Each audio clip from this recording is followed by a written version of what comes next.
നമുക്കൊപ്പം ശ്രീ ആഷിഖ് അബു ചേരുകയാണ്. ശ്രീ ആഷിഖ് അബു, വിവരാവകാശ നിയമപ്രകാരം ഇരയുടെ സ്വകാര്യതയെ ബാധിക്കുന്ന ഭാഗങ്ങളെല്ലാം ഒഴിവാക്കിക്കൊണ്ട് പുറത്തുവിടാൻ നിർദ്ദേശിച്ച റിപ്പോർട്ടിൽ നിന്നും പല ഭാഗങ്ങളും ഒഴിവാക്കിയിരിക്കുകയാണ്. അത് ആരെ സംരക്ഷിക്കാനാണ് ശ്രീ ആഷിഖ് അബു?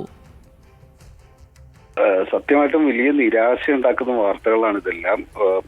എന്നെ സംബന്ധിച്ചിടത്തോളം വ്യക്തിപരമായിട്ട് ഇത് അന്വേഷിക്കപ്പെടണം, ഇതിന്റെ റൂട്ടിലേക്ക് എത്തണം എന്നുള്ളതാണ് എനിക്ക് വ്യക്തിപരമായിട്ട് പറയാനുള്ളത്. ഈ കഴിഞ്ഞ ദിവസങ്ങളിലെല്ലാം സംഭവിച്ചുകൊണ്ടിരിക്കുന്നത് എന്നെ പോലുള്ള ഒരാൾക്ക് വലിയ നിരാശയും കുറ്റബോധവും തോന്നുന്ന കാര്യങ്ങളാണ്. അത് മാത്രമേ എനിക്ക് ഇതിനകത്ത് പറയാനുള്ളൂ. നാണക്കേടല്ലേ ശ്രീ ആഷിഖ് അബു? 96ാമത്തെ ഖണ്ഡിക പുറത്തുവിടരുതെന്ന് പറയുന്നു. ഞാനും ആ നാണം കെട്ട് നിൽക്കുന്ന ഒരാളാണെന്ന് തന്നെയാണ് ഞാൻ വിചാരിക്കുന്നത്. ശ്രീ ആഷിഖ് അബു, നമ്മൾ ഇങ്ങനെ ഒരു സർക്കാരിൽ നിന്ന് ഇങ്ങനെ ഒരു നീക്കം നമ്മൾ പ്രതീക്ഷിക്കുന്നില്ല. നിയമമന്ത്രിയോട് ചോദിച്ചപ്പോൾ റിപ്പോർട്ട് ഞാൻ കണ്ടിട്ടില്ല, നമ്മളൊന്നും കണ്ടിട്ടില്ല, നിങ്ങൾ കണ്ടോ എന്ന് ചോദിക്കുന്നു. നമ്മൾ ആ റിപ്പോർട്ട് മുഴുവൻ എടുത്ത് വായിച്ചു നോക്കിയപ്പോഴാണ് ഇതിൽ ഒഴിവാക്കേണ്ടതില്ല എന്ന് നിഷ്കർഷിച്ച ഭാഗങ്ങൾ വരെ, ആ ഖണ്ഡികകൾ വരെ ഒഴിവാക്കിയിരിക്കുകയാണ്. അതിൽ ഡയറക്റ്റ് റെഫറൻസ് കൊടുത്തിരിക്കുന്നത് ഈ കാസ്റ്റിംഗ് കൗച്ചിനെ കുറിച്ചാണ്. അതിനുശേഷമുള്ള ഭാഗങ്ങൾ വായിച്ചാൽ നമുക്ക് മനസ്സിലാകും അതിന് മുൻപുള്ള ഖണ്ഡികകളിൽ എന്തായിരിക്കും എന്നുള്ളത്. ഇനിയിപ്പോൾ പുതിയൊരു റിപ്പോർട്ട് ഉണ്ടാക്കി ഒരു 5 പേജൊന്നും നമുക്ക് തരാൻ കഴിയില്ലല്ലോ. അതെ, അതുപോലെ ഒരു കാര്യം മാധ്യമ സുഹൃത്തുക്കളോട്, ഈ കാസ്റ്റിംഗ് കൗച്ച് എന്നുള്ള വാക്ക് നിങ്ങൾ ഉപയോഗിക്കരുത്.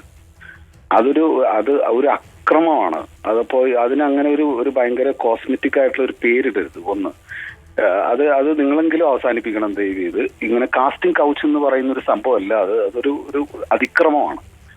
അപ്പോ പിന്നീട് ഈ ഒരു പൗരൻ എന്നുള്ള നിലയ്ക്ക് ഞാൻ പറഞ്ഞില്ലേ, സ്റ്റേറ്റ് പരാജയപ്പെടുന്നത് കണ്ടുകൊണ്ട് നിൽക്കുന്ന നിരാശയാണ് ഇപ്പോ എന്നെ സംബന്ധിച്ചിടത്തോളം ഉള്ളത്.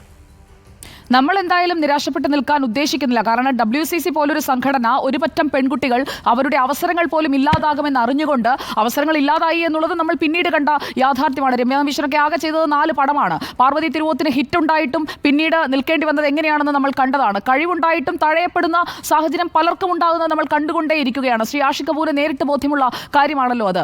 എന്നിട്ടും അവർ ഈ പോരാട്ടത്തിനൊപ്പം തുടരുകയായിരുന്നു. അറ്റ്ലീസ്റ്റ് ആ പെൺകുട്ടികൾക്ക് വേണ്ടിയെങ്കിലും, ആ നടിമാർക്ക് വേണ്ടിയെങ്കിലും, ആ സിനിമാ പ്രവർത്തകർക്ക് വേണ്ടിയെങ്കിലും ഈ റിപ്പോർട്ടെങ്കിലും ഒന്ന് പുറത്തുവിടുക, അല്ലെങ്കിൽ റിപ്പോർട്ടിലെ ശുപാർശകൾ നടപ്പാക്കുക.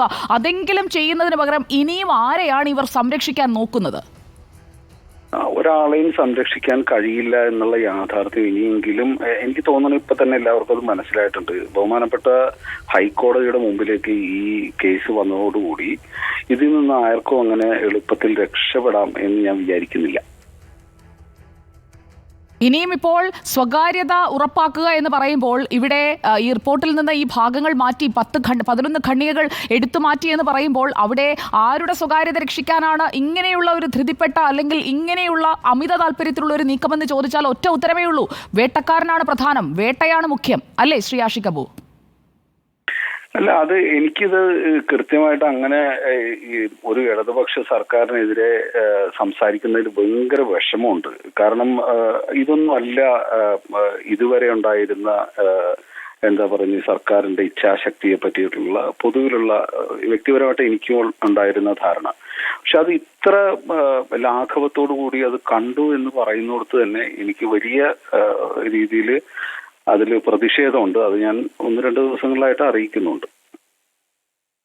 വ്യക്തമാണ്. ശ്രീ ആഷിഖ് അബു പ്രതികരിച്ചതിന് വളരെയധികം നന്ദി. സർക്കാർ നടത്തുന്ന ഈ നീക്കങ്ങളോടുള്ള ഒരു അമർഷം അത് രൂപപ്പെട്ടു വരുന്നത് ഒരു ഇടത് സർക്കാരിൽ നിന്ന് ഇത് പ്രതീക്ഷിക്കുന്നില്ല എന്നുള്ള ആഷിഖ് അബുവിന്റെ വാചകങ്ങളിലുണ്ട്. അതെല്ലാം എപ്പോഴും ഇടത് ചേർന്ന് നിന്നിരുന്ന, അല്ലെങ്കിൽ ഇടതുപക്ഷ സർക്കാരിനൊപ്പം നിന്നിരുന്നവർക്ക് പോലും ഈ ഒരു ആക്ട് അല്ലെങ്കിൽ ഈ ഒരു നടപടി അംഗീകരിക്കാൻ കഴിയുന്നതല്ല എന്ന് ബോധ്യപ്പെടുന്നതാണ് പ്രതികരണങ്ങൾ. സ്ത്രീപക്ഷ സർക്കാരായി പല കാര്യങ്ങളും, പല നല്ല കാര്യങ്ങളും ചെയ്തുകൊണ്ടിരിക്കുമ്പോഴാണ് അമൃതിനുള്ളിലേക്കും ഒരു തുള്ളി വിഷം വീണാൽ തീർന്നല്ലോ, അമൃതും തീർന്നു. അതുപോലെയാണ് ഇപ്പോൾ സംഭവിച്ചുകൊണ്ടിരിക്കുന്നത്. അത് സർക്കാർ